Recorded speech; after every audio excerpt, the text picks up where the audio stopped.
So principles and practice of crop production. So land preparation. So it's a combination of tillage practices that places the soil in the best condition, the best physical condition for plant establishment and crop growth. Okay. So it will be covering a range of soil disturbances from zero tillage.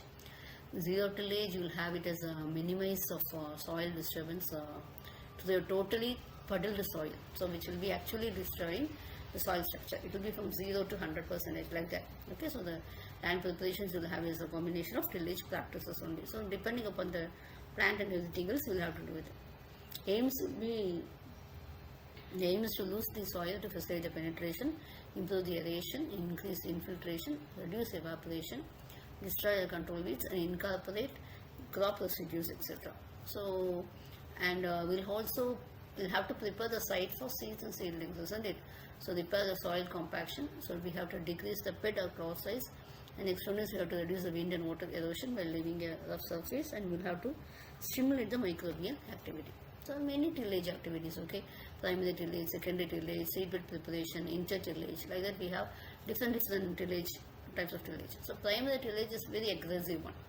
Okay, this will have to be done when the soil is being wetted off, so that it is allowing the field to be plowed, and actually it will be done after the crop harvest, or it can be at the beginning of the wet seasons. That will be good. Okay, so there will be opening of compacted soil, so you'll have to carry out different plowing operations, so that it is we are doing that is a primary operation, and it is very, very essential. And next one is objectives is to open the hard soil, separate the top soil from the lower layers, and you will have to invert the soil, etc. Till you'll have to till the soil to a reasonable depth, and also kill the weeds by burying or cutting and exposing the roots. And next one is actually one-way disc used with this is one model how we are doing this. Okay, this is one-way disc used with a 4-wheel tractor. Okay, there will be total inversion of the soil rod, and it will be throwing the soil in one direction. So what happens actually, this will be working very hard, very well when you are doing in the case of hard soil, and this can be used heavy trash conditions. You can see in the diagrams. Okay, so this can ride over the stems, and it can compensate. It will be able to. You can do any obstacles in soil. We can easily overcome this. And secondary tillage, actually any working completed after the primary tillage, we call it as a secondary tillage, and it will be less aggressive.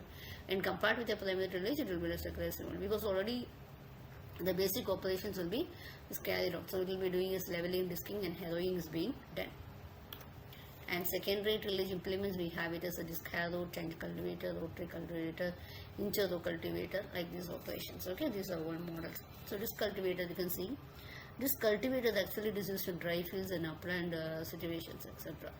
It's very aggressive actually because it is used for weed control. So we'll have to the weed will be at a very low depth of soil, has to be eradicated. Okay, so whatever the unnecessary things we'll have to trash out, and we'll have to take out. So because the disc cultivator is very aggressive operation, and rotavator is actually for secondary workings. Okay, so this is mainly done when the seedbed is to be prepared. Okay, so we are pulverizing, breaking into small very fine particles, and the weeds will be buried, and the cross residues will also be buried.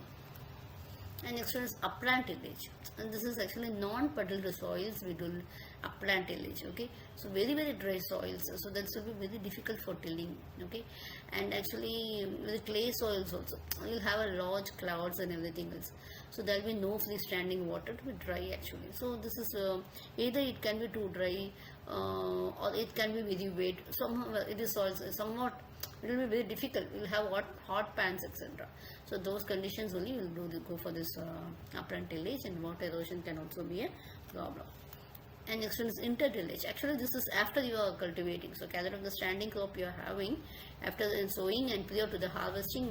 Actually some plants may die now, so you will have to do the gap filling in order to avoid the thinning operations. Mulching and top dressing of fertilizers, we are going for inter-tillage. Thank you.